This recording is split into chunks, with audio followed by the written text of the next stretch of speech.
وسلم دائما أبدا على حبيبك خير الخلق كلهم مولاي صل وسلم دائما أبدا.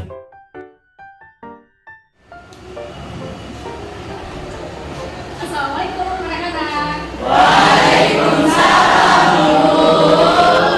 Bagaimana kabar kalian? Sehat? Alhamdulillah. Oke, baik anak-anak semuanya. Sebelum kita mulai belajar, alangkah baiknya kita berdoa terlebih dahulu. Silakan kedua kelas dipimpin untuk membaca. Siap. Baca doa.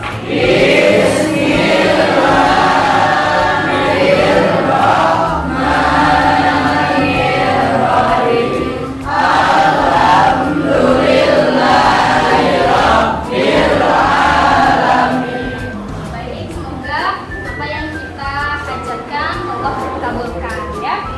Nah, sekarang Ibu mau tanya sama kelas, apakah ada yang tidak hadir hari ini? Siapa itu? Fahri. Kenapa Fahri? Sakit. Terus ada lagi? Kenapa Ferdian? Sakit juga. Ada lagi yang masih ingat? Silakan Ferdian. Dari kemarin apa sih? Hidup sederhana dan gemar menyantuni kaum duafa. Ya, jadi di minggu lalu kita sudah mempelajari materi tentang hidup sederhana dan menyantuni kaum duafa. Nah, sekarang kita akan masuk kepada bab yang kedua. Bab kedua ini adalah tentang sabar menghadapi hidup. Apakah sudah siap semuanya hari ini belajar? Semangatnya bagaimana kalau siap? Apakah sudah siap sekali belajar? Siap. Oke, kalau siap, kita akan mulai pembelajaran kita pada hari ini dengan baca basmalah. Anak-anak, silakan kalian lihat pada layar di sini ya di depan. Materi kita kali ini adalah tentang sabar menghadapi ujian dan cobaan pada surat Al-Baqarah ayat 155 sampai dengan 157. Adapun KD-nya yang akan kita pelajari, yang akan kita capai yaitu memahami ayat Al-Quran dan hadis tentang ujian dan cobaan pada surat Al-Baqarah 155 sampai dengan 157, surat Al-Imran 186 dan hadis riwayat Muslim dari Suhaib radhiyallahu anhu. Tapi untuk pertemuan hari ini kita hanya membahas sampai kepada surat Al-Baqarah 155 sampai dengan 157. Apa sih indikatornya, indikator pencapaian yang harus kita capai dalam pembelajaran kali ini? Kita bisa menjelaskan ya tentang sabar dalam menghadapi ujian dan cobaan pada surat Al-Baqarah ayat 155 sampai dengan 157. Juga kita bisa menguraikan ya, serta bisa memberikan contoh bagaimana sabar dalam menghadapi ujian dan cobaan seperti itu ya. Kemudian tujuan pembelajaran kita kali ini adalah peserta didik diharapkan bisa menjelaskan, bisa menguraikan, bisa mencontohkan materi tentang sabar dalam menghadapi ujian dan cobaan dalam surat Al-Baqarah ayat 155 sampai dengan 157. Nah, sekarang kalian silakan amati kira-kira ini gambar bentuk daripada ujian yang diberikan dari Allah ya, diberikan Allah kepada kita semua. Ini ada salah satu gambar ya, silakan diperhatikan. Ini kira-kira gambar apa nih? Oke, kalian sudah tahu nih. Ini kira-kira gambar apa nih? Peta. Kemarau.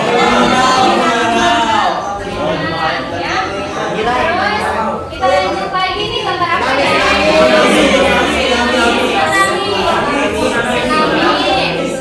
Nah, ini yang terakhir ini gambar apa?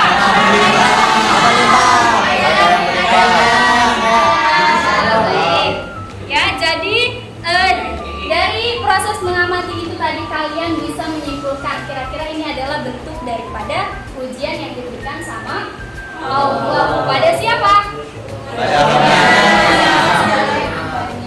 Oke, kita akan lanjut. Kira-kira apa sih ujian itu? Kenapa kita bisa melalui ujian itu dalam kehidupan kita? Siap?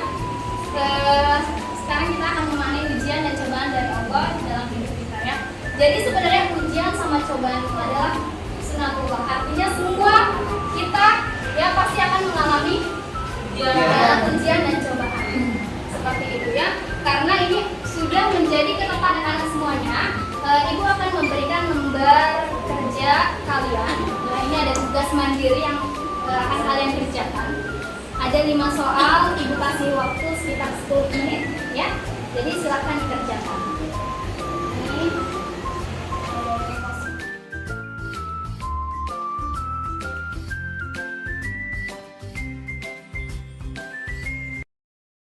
ada satu orang yang mempresentasi ya. Jadi kalian silakan tunjuk temennya siapa yang siap presentasi. Kemudian Ibu punya sebuah kotak ya, di mana masing-masing kelompok itu kalian pilih warna. Kalau Ibu bilang door, berarti kalian bilang door. Bilang bom. Semangatnya sudah ada lagi, jadi kita sudah siap lagi untuk melanjutkan diskusi kita selanjutnya, gitu ya. Salah satunya tadi ada manusia sabar. Tadi ini siapa yang nanya saya bahasa hadapnya? Iya, dan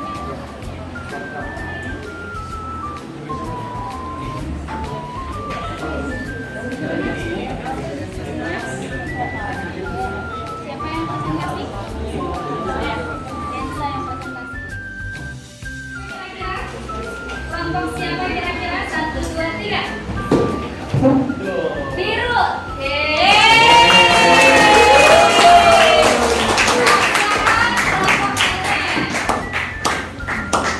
Baik, assalamualaikum warahmatullahi wabarakatuh. Waalaikumsalam.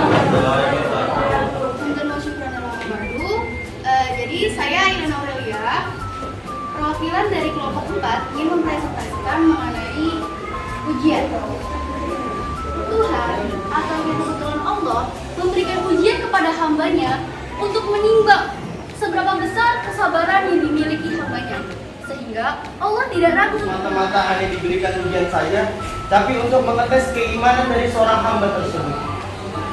Sebagaimana rukun iman yang pertama, yaitu rukun iman kita kepada Allah.